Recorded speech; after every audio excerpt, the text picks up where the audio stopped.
जेवण म्हणजे फक्त पोटभरणं नसून ते चविष्ट आणि आरोग्यदायी हवं. म्हणूनच साई जीवन कोल्ड प्रेस्ड ऑइल बनवलंय सर्वोत्तम शेंगदाण्यांपासून. ना केमिकल्स ना उष्णता, झिरो कोलेस्ट्रॉल आणि ट्रान्स फॅट फ्री. प्रत्येक थेंबात शुद्धता, चव आणि आरोग्य. म्हणजेच तुमच्या हृदयासाठी आणि कुटुंबाच्या आरोग्यासाठी उत्तम. आजच साई जीवन निवडा, कारण आरोग्याला शॉर्टकट नसतो.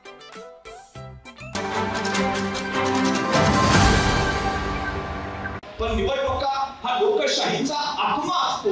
त्या निवडणुका निकोप व्हायला हव्यात, त्या निर्दोष व्हायला हव्यात आणि त्या निपक्ष व्हायला हव्यात. गेले काही दिवस महाविकास आघाडीनं निवडणुकांमध्ये होणाऱ्या मतचोरीवर सातत्यानं आवाज उठवलाय. आधी मतदार याद्या दुरुस्त करा आणि नंतर निवडणुका घ्या हेही सांगितलंय. पण तसं काहीही न करता दोषयुक्त याद्यांच्या बळावर पुन्हा या निवडणुका होतात आहेत. अशा वेळी तुमची माझी जबाबदारी अधिक वाढते.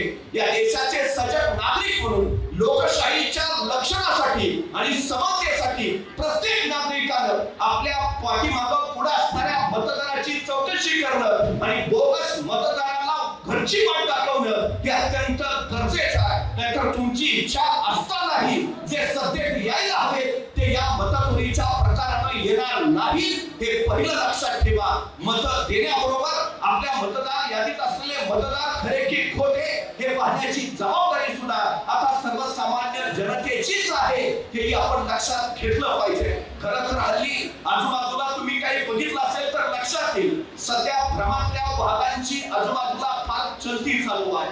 हे सगळे कातडं पांघरलेले भ्रमातले वाघ आहेत. मी नेहमी एक गोष्ट सांगतो, एकदा एक वाघ शिकाऱ्याने फेकलेल्या जाळ्यात अडकला असा की त्याला निसटताच येईना.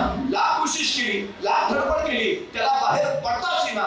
तेवढ्या समोरच्या बिळातून एक उंदीर बाहेर आला. तशा त्या वाघाच्या अशा पल्लवीत झाल्या. तो उंदराला म्हणाला, इकडे इकडे इकडे. उंदीर म्हटला, काय जाळं खुरतच नाही एवढं, सोडव ना मला, काढ ना बाहेर. त्या उंदराने त्या वाघाच्या एकदा नीट बघितलं आणि उंदीर म्हटला, काय देणार आधी ते सांगा. हल्ली काही दिल्याशिवाय माणसं काही करतच नाही. तसा वाघ म्हणला, मी जंगलचा राजा, वाटेल ते देतो, मागल ते देतो, फक्त जीव वाच. उंदीर म्हणला, टेम्पररी आश्वासन नको, परमनंट बोला. अरे वाटेल ते देतो सांगितलं ना, फक्त तुम्हाला जीव वाचव बस. उंदराला विश्वास बसला. उंदीर कामाला लागला. दुसऱ्या मिनिटाला जाळं खुरतडलं, तिसऱ्या मिनिटाला वाघ मोकळा झाला, चौथ्या मिनिटाला बाहेर आला. उंदीर म्हटला, लक्षात आलं काय म्हटलं इथे? वाघ म्हणला, तर अरे जीव वाचवलायस माझा, जीवापेक्षा काय मुलाचं, माग वाटेल ते माग. पण अडचण अशी झाली, या उंदराला झाला भ्रम. त्याला वाटलं आपण वाघाला जाळ्यात बाहेर काढलंय म्हटल्यावर आपण काय कमी आहे का, आपण ही वाघच की. वाघ म्हटला, वाघला काय मागायचे ते? तसा हा उंदीर म्हटला, मला तुमच्या कन्येबरोबर लग्न करायचं. आता वाघाने शब्द दिलाय. म्हटला, चल दिली कन्या तुला. म्हटला, बोलवा तिला. मग वाघाने मारली हात. बेटा बाहेर ये. आता बेटा लाडातच बाहेर आली. बेटाचं कशाच लक्ष आहे खाली कोण उभा आहे? बेटानं दिला पाय. काय गरज आहे का भ्रमात करायची? हल्ली हे भ्रमातले वाघ फारच झाले. करून टाकतो, झालं म्हणून समजा, होऊन जाईल. कशासाठी?